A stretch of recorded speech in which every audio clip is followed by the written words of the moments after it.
Welcome to a special edition of Seriously Strange I like to call the Serial Killer File, where we occasionally take a Wednesday to discuss a serial killer. This week's episode is about a man commonly referred to as the Kindly Killer or the British Jeffrey Dahmer. His name is Dennis Nilsen. Let's open the Serial Killer File.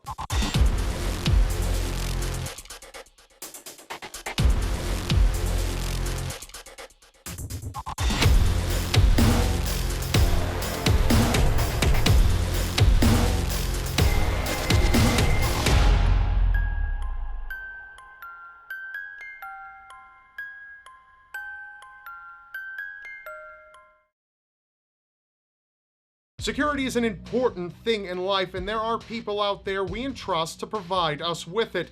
Dennis Nilsen was, unfortunately, one of these people. Dennis Nilsen was born in Scotland in 1945. As a young boy, Dennis didn't have a sunny home life. His father preferred spending time away, leaving Dennis without ever truly knowing who his father was. Eventually, his parents divorced and his mother remarried to a man Dennis wasn't very fond of. The only person Dennis truly connected with when he was young was his grandfather. His entire life revolved around the love and appreciation he held for him. Dennis's grandfather was a fisherman who sometimes spent days out at sea, while Dennis was left eagerly awaiting his return. Dennis spent a lot of time by himself at the ocean, just waiting for his grandfather to come back like he did every time, so that they might take walks together again and spend so much time bringing each other the happiness that Dennis felt was in such short supply in the other aspects of his life. But that came to a halt one fateful day when Dennis's grandfather, while at sea, suffered a heart attack and died. Dennis had no closure.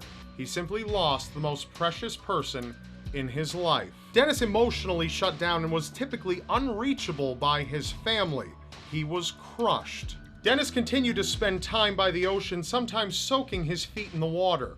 One day, he went a little too far and was soon sucked underwater and dragged out to sea. He recalled struggling frantically to reach the surface of the water before eventually coming to terms with his own demise. He stopped fighting and felt a sudden calmness overcome him. He let himself go.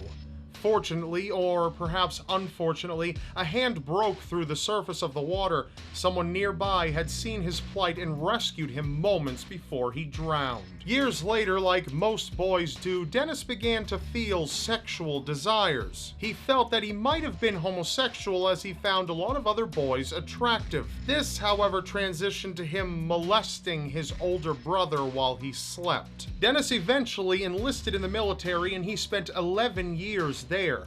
Dennis became a very heavy drinker, trying to fill the inner emptiness he felt. It was here, getting drunk with friends, that he realized the desire to be taken advantage of.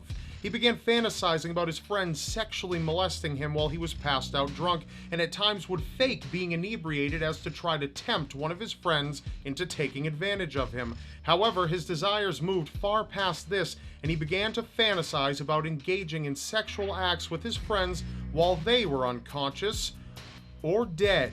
After the military, Dennis spent some quality time with his family in 1972. Eventually, however, the topic of Dennis's suspected homosexuality came to light, and he was vilified by his older brother for it. Dennis cut off communication entirely with his brother and seldom even spoke to his family ever again.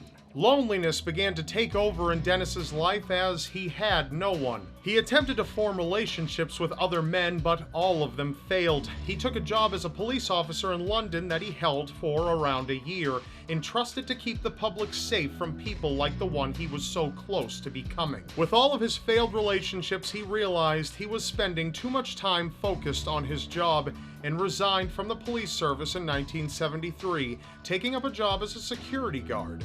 He held this job until his arrest. Dennis continued to drink heavily and frequented gay bars looking for a companion to diminish his loneliness. Company was so important to Dennis, in fact, that he would become willing to kill to keep it. In 1978, he made the decision to take matters into his own hands in order to see to it that he was never lonely again.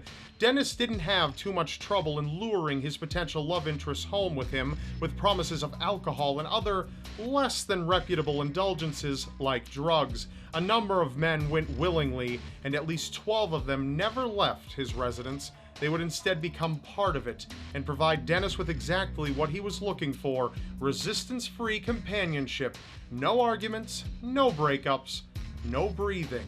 He had an obsession with choking his victims to death, either with his bare hands or with the use of a tool like a necktie or wire. He would often wait for his victims to let down their defenses. Alcohol and drugs did a wonderful job at that. Sometimes while his victim was using, he would come up behind and strangle them to death. Other times, he'd wait for them to pass out from overindulgence before he launched his attack. As his victims snapped awake, they would realize that they were going to die. He'd wait for them to lose consciousness and from there, force them either into his bathtub or shove their head into a bucket of water to drown them. He'd perform a ritual with each body where he would bathe them before either performing sexual acts with them or dissecting and dismembering them. He started by stuffing bodies under his floorboards, but once he had no space left, he'd begin burning them in a bonfire late at night. Eventually, he'd remove their heads and boil them until their skin came off.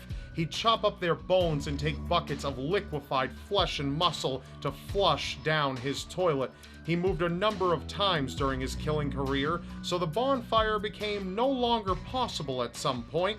This new fillet and flush approach was the only way he saw fit, aside from disposing of large bones like femurs out with the garbage. Dennis was an opportunist like most efficient predators are. However, Dennis's behavior was strange, even for him. When he failed to kill one man, even after strangling and trying to drown him, he ended up nursing the man back to health, telling him that he hadn't tried to strangle him at all, that the sleeping bag his victim was sleeping in somehow got its zipper wrapped around his neck, and that he was trying to free the man. This victim foolishly didn't report anything to police after he was let go. Perhaps even weirder was the case of an epileptic man who had collapsed just outside of Dennis's home. The man claimed that his medication had made his legs extraordinarily weak and that he couldn't walk. Dennis assisted the man and brought him into his residence. Of course, he strangled and killed him right then and there, right? Not quite. No, Dennis kept the man comfortable and actually phoned an ambulance, who came and retrieved the man. Brought to better health, the man was released from the hospital the following day and returned to Dennis's home to thank him for his help. Dennis smiled and invited him inside, where he strangled him to death before stuffing his body in a cupboard, not having enough room under his floorboards anymore. Eventually, Dennis and the rest of the residents of the building he lived in began to experience severe plumbing problems. Dennis, oddly enough, took it upon himself to contact estate agents to investigate the clog, which prevented him from further disposing the bodies. A great blunder, considering that all of the flushed remains were the reason it was clogged to begin with. This investigation led to the capture and imprisonment of Dennis Andrew Nilsen in 1983. Dennis is currently serving a life sentence and is 68 years old. That's all in this file, but be sure to keep a lookout for the next serial killer file. If you have a suggestion for a serial killer for a future episode, feel free to tweet it to me at @TheRobDyke. And don't forget to subscribe because you won't want to miss what's next. Case closed.